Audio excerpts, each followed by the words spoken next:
comprendre le sionisme et le drame israélo-palestinien avec le livre de Pierre Stamboul, La Nakba ne sera jamais légitime. Suite, chapitre 4, dit Papa, c'est quoi l'antisémitisme? Suite. Les dirigeants israéliens ont aussi contribué à tout brouiller. Hannah Arendt raconte les tractations après-guerre qui ont lieu entre Ben Gourion et l'Allemagne fédérale du chancelier Adenauer. Celui-ci veut au plus vite réinsérer l'Allemagne, toujours occupée par les troupes alliées, dans le concert des nations, et il a besoin d'Israël. Les négociations sont menées côté allemand par Hans Globke, 1898-1973. Comme juriste, Globke avait participé au décret d'exécution des lois raciales de Nuremberg. On y en note 3 lois votées le 15 septembre 1935 pour séparer les Juifs des autres Allemands. Fin de note. Il avait inventé une méthode astucieuse pour débusquer les Juifs qui masquaient leurs origines. On y en note, Globke a légiféré sur les changements de nom. Tout Juif qui n'avait pas un prénom considéré comme juif devait y ajouter, selon son sexe, Sarah ou Israël. Fin de note. Au procès de Nuremberg, des principaux dignitaires du Troisième Reich, 1945-1946, ce co-auteur des lois raciales, qui a eu la prudence de ne jamais adhérer au parti nazi, est témoin à charge. Globke devient en 1953 le chef de cabinet d'Adenauer. Dans l'accord signé entre l'Allemagne et Israël, Adenauer s'excuse, mais le texte proclame que la grande majorité des Allemands sont innocents. Les victimes juives du nazisme seront indemnisées, pas les victimes non juives et pas les habitants des pays de l'Est. Mes parents recevront jusqu'à leur mort, des sommes importantes. L'État d'Israël obtiendra des milliards de marks qui ont fortement aidé à son décollage économique. Au moment du procès Eichmann, celui-ci s'étonne que Globke ne soit pas poursuivi.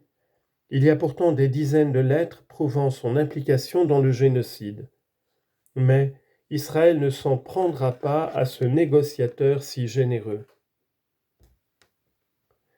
4.2. La création d'Israël, une réponse au génocide. On dit souvent qu'Israël a été la solution pour les Juifs après le génocide.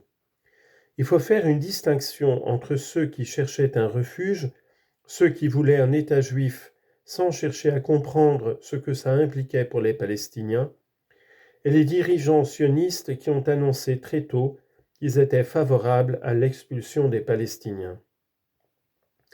Avant 1948, de nombreux futurs Israéliens, qui se définissaient parfois comme sionistes, étaient favorables à un État binational et acceptaient de vivre avec les Palestiniens. L'intellectuel Martin Buber prenait cette solution qui était soutenue de l'extérieur par Hannah Arendt. On lit en note Alain E.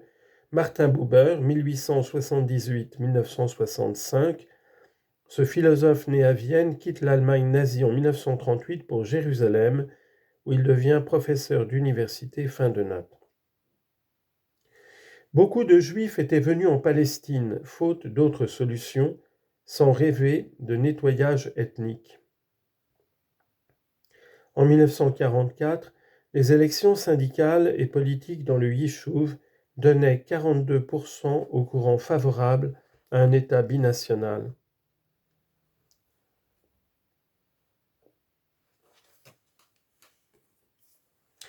Mais les institutions sionistes qui ont permis l'expulsion des Palestiniens de leur propre pays sont antérieures de plusieurs décennies au génocide nazi. La Banque coloniale juive, entre parenthèses, le nom ne s'invente pas, dont le but est de trouver les capitaux nécessaires pour obtenir un terrain de colonisation et pour coloniser, est fondé en 1899 lors du troisième congrès sioniste. Le KKL, c'est-à-dire le Keren Kayemeth le Israël, ou Fonds national juif, qui se fait passer pour une association écologique puisqu'il plante des arbres là où il y a eu un village palestinien détruit afin de judaïser la terre, est fondé en 1901. Le Histadrut, syndicat sioniste, défend dans ses statuts le « travail hébreu ». Elle est fondée en 1920. Un de ses dirigeants, David Ha-Cohen, déclarait en 1923 « Je devais me battre avec mes amis à Londres au sujet de la question du socialisme juif. Je défendais le fait que je n'accepterais pas d'Arabes dans mon syndicat, la Histadrut. Je défendais les exhortations en direction des ménagères pour qu'elles n'achètent pas dans des magasins arabes. Je défendais le fait que nous faisions la garde auprès des vergers en empêchant que des travailleurs arabes y soient embauchés. » Citation, note, l'histoire des débuts de la Histadrut est décrite avec précision sur le site internet. Vous trouvez la référence page 71 dans ce livre.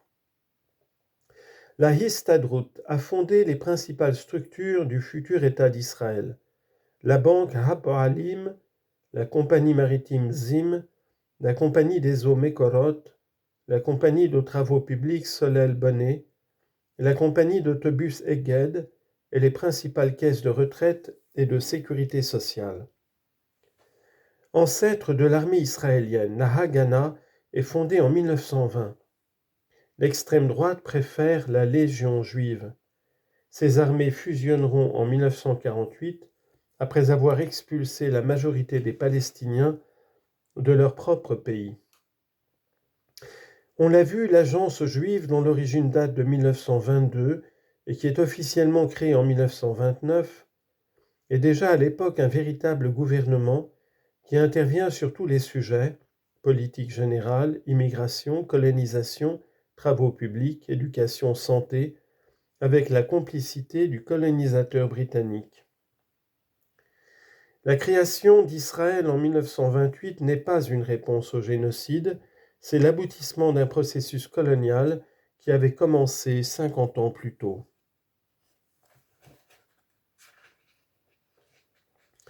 4.3. L'antisémitisme à l'Est.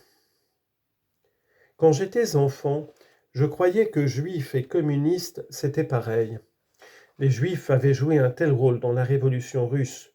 Kamenev, Zinoviev, Trotsky, Radek, Yakir. Dans d'autres pays où des révolutions avaient eu lieu, c'était pareil. Rosa Luxembourg, assassinée à Berlin, Bela Kun en Hongrie. On retrouvait des juifs en nombre dans tous les autres partis ou mouvements. Mencheviks, socialistes, révolutionnaires, anarchistes. Déjà lors du procès de 1936, quand Staline fait exécuter toute la vieille garde bolchevique, l'antisémitisme est perceptible.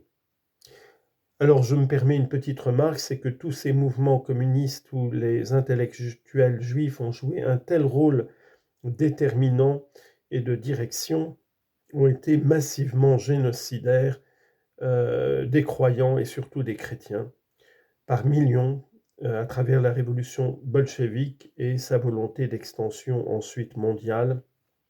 Fin de remarque de frère Ismaël. Je reprends la lecture. Après-guerre, plus aucun doute n'est permis. En juillet 1946, un pogrom éclate en Pologne, dans la ville de Kielce, quand des juifs rescapés essaient de reprendre leurs anciennes demeures. Les pogromistes colportent les vieilles accusations de l'antijudaïsme chrétien. Il y a 42 morts et ce pogrom décide beaucoup de rescapés à fuir vers l'ouest ou la Palestine. Beaucoup de documents sur ce pogrom ont disparu. Le gouvernement communiste a fait porter la responsabilité du massacre sur le gouvernement polonais en exil, qui était pro-occidental.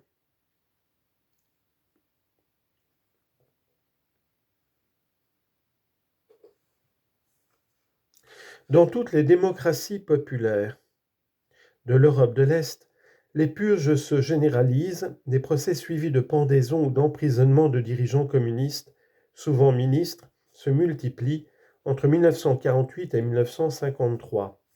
Laszlo Radjic en Hongrie, Trajcso Kostov en Bulgarie, Rudolf Slansky en Tchécoslovaquie, Anna Pauker en Roumanie.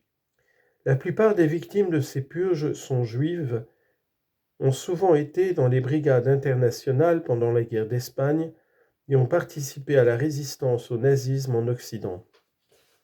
On les condamne pour cosmopolitisme et même parfois pour sionisme. L'histoire d'Arthur London, qui fut un des chefs de résistance de ma mère, a été popularisée par le film L'Aveu. On lit en note Arthur London, 1915-1986, combattant de la guerre d'Espagne, puis dans la MOI en France, a été déporté à Mauthausen. Ministre tchécoslovaque, il est arrêté en 1951 et torturé. Son personnage, dans le film de Costa Gavras de 1968, est interprété par Yves Montand. Fin de note. La rupture de mes parents avec le communisme vient largement de leur impossibilité d'admettre que des gens avec qui ils avaient combattu étaient des espions et des agents de l'impérialisme.